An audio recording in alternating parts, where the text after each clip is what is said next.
y'all wanna hop in the game and do the same, selling tickets to your favorite name. Join our trade. Ticket resellers investing in building every day. Join our We have the easiest way to make money online. As you see over here, there's no MLM, no pyramid scheme, no ads or marketing required, no selling tickets in the streets, and you don't need any labor costs to scale up. Hey, if you're interested in scaling your ticket business or your business into the millions, like I've done, selling tickets strictly online, 100% online, you'll never catch me out in the streets. Go to thetickettrap.com. Again, All right, before we get to the festivities and Jay-Z talking about Bad Bunny performing at the Super Bowl halftime show, you just seen a video, right? You just seen a video on this channel right before this video of a sponsor. You yourself could actually be a sponsor as well. That's right. If you have a brand, a business, a song, a service, anything that you want to advertise on this channel, email me right now, ogod@hiphopun.com. That's ogod@hiphopun.com. You see it right there at the bottom. Let's do business right now. I'm gonna leave it up on the screen as we talk about this. So Jay-Z was asked, he was somewhere in New York, he was asked about Bad Bunny performing at the halftime show. Now, you know, Jay-Z is the, you know, the supervisor, I should say, the organizer of getting the talent for the Super Bowl halftime shows. He's done a great job as of late. We still waiting for Chris, but nevertheless, Jay, let's hear what Jay had to say. How are you? So we gotta talk Bad Bunny. I don't want to talk about nothing. Oh my goodness, not even Bad Bunny. Why are people hating on him? They love him. Don't let them fool you. I love that. So we gotta ask you, what are the Super Bowl predictions, Mr. Carter? Do you have any? So how did the combo go? Like, was Bad Bunny like super surprised? Was he like Jay didn't get nothing. well, how did you even pick that? I ain't got nothing for you. I don't want to disrespect you. No, Like, it's you know okay, sir. You were nice last time I got there. Yeah, I don't want to disrespect you, but I ain't got no scoops for you. Not okay. Yeah. Jay, I love you though. Keep doing your thing. I appreciate you. Look at the drink. Thanks, Jay. I appreciate you. Ciao. Thank you. Give it to them. I'll pick it up next time. Thank you. Thanks, Jay. Have a good night. It's crazy to me. Not crazy to me, but I mean, this is America. This is America. This is kind of what you come, you know, to expect. Now, Jay-Z didn't really want to get into it. He said they love him. And what he's pretty much saying is that, yes, a lot of people love him. It's going to be a big time show. They're trying to reach over. And remember, they're trying to get that soccer audience, too. When you see the NFL making these moves, they got a game in Madrid, Spain. They had a game in Brazil. Ironically, a lot of countries that have a large demographic of Spanish-speaking people. So when they get the biggest, probably the biggest, one of the biggest, I should say, Latino/Puerto Rican stars, they bring them into the Super Bowl. It's just another way of them trying to cross over and get a new audience. We got to remember one thing, man.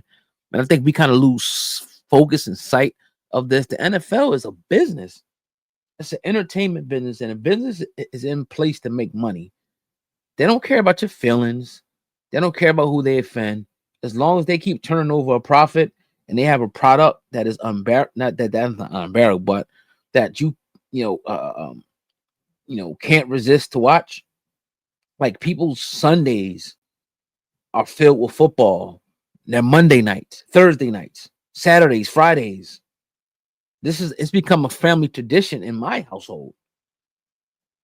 Ever since my grandfather would watch the Eagles and make, some wings, honey barbecue wings every week, some sides, whatever the case may be. We sitting there watching the Eagles, the whole family screaming, hollering,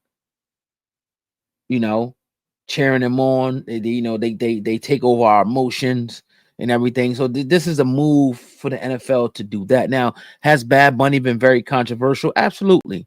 But the way I look at Bad Bunny is, he's showing disdain for a country, right, that treated his people, in his opinion, unfavorably when it comes to immigration and different things like that.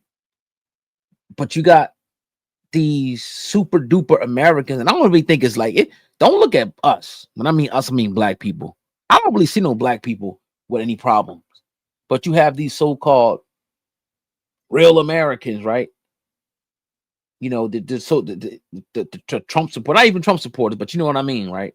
The pickup truck, rifle, the dog. They're gonna buy, you know, a 6-pack of Coors Light and a pack of Marlboros. You feel me? All American, right? They got the flag in the window.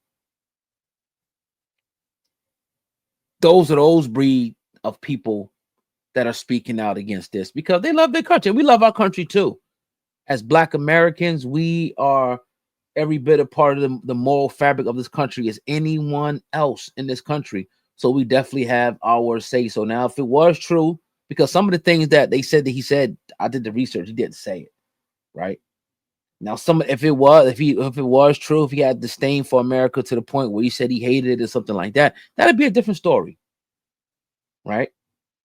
But he is simply trying to, in his, you know, the best way he can, show protest and standing for his people. You don't see DJ Khaled doing it. You don't see other people doing it. Other people just lay down and shut the hell up. He's doing something where he thinks he's showing protest for his people. You know, so and the reason why he didn't want to do his shows and had nothing to do, you know, was simply because he didn't want to subject his people to what he feels unfair immigration. I don't blame him for that. My thoughts on immigration always stayed the same. You know, if you're illegal, you're illegal, right? I understand that there's I understand that droves of people come over here and they seek asylum, and I know they're hard workers and they got family. I get all that. I understand all that. But at the end of the day, if you're illegal, you're illegal, especially if you're committing crimes and shit. Where can you go anywhere and just stay? Like, you got to go get a visa. Like, people come over here, got to get a visa and stay for whatever, 3 months, 5 years. And then you have to go through the process of trying to become a citizen, meaning you have to be vetted. Or you could pay somebody $10,000, $15,000, $20,000 to marry them. You know how that go. Everybody know that hustle, right? So people want to come here for a reason. They love this country for a reason, right?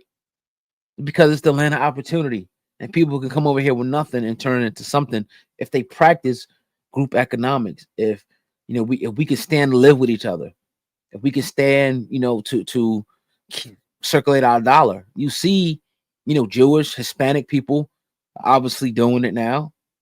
You know, they're living together, as much people as they can in the house to cut them. We should take notes from this. You know, it may be 6, 7 people in a 4 or 5 bedroom, whatever, or 2 or 3 bedroom. We gotta learn to get along with each other. We have to, you know, whatever. They might go to school. They might get some type of the Sixers is playing some type of a job, construction, something. Learn some type of trade, learn some type of business, so that they're able to, you know, come up out of the muck and the mire, pull themselves up from their proverbial bootstraps, and then they help one another. And then, you know, as they move along, you know, they go to the Spanish grocery store, they go to the Spanish, you know, the Barbara, and you know, whether it be even it's a Spanish attorneys and a Rivera, or, you know, whatever. They go to these people, and even the doctors, like, whatever. Any they got that last name. So when they see the last name, they say, okay, this is my people. I'm rocking with them. And that's how that works. And that's how you circulate the dollar. We're not circulating the dollar like that with each other. We try as much as we can, right? We try as much as we can to circulate the dollar. You know, what does that look like? In certain places, it's merely impossible. But then you have certain areas that are thriving. Like, I think it's Fort Washington, Maryland. In certain areas where Black people have a lot and they're thriving and their dollar is circulating more and more. But even in those type of communities, it's still going out of our community in 6 hours. They said the Jewish dollar circulates for like 30 days, meaning that dollar is staying in that community. When they get their money, they're reinvesting back in their community. The butchers, the hospitals, the lawyers, the doctors, you know, the barbers, the masseuse, whatever in that area, they're reinvested in keeping, you know, their money and washing it and keeping their money in their community. That's how you get power. That's how you begin to, you know, have Black enclaves and, you know, thriving communities. And, you know, then that, you know, goes into banks. Now we got a bank. Now, you know, we need a project. My man right there want to do development and build 10 houses. All right, I'm going to my bank. I need $10 million or $5 million. Or my man want to expand his business. All right, I'm going to my bank. I need this. I need you to loan me this and or I want to do this. And that's how it works, bro. That's how it works. But that's a whole nother story for another day. That's my thoughts on the issue, brother Olga. Hey, if you, like I said, if you want to advertise with us, email me right now, ogod@hiphopun.com, right there at the bottom, ogod@hiphopun.com. I want to hear what you think about what Jay-Z said and the Bad Bunny controversy. I'm out of here. Peace.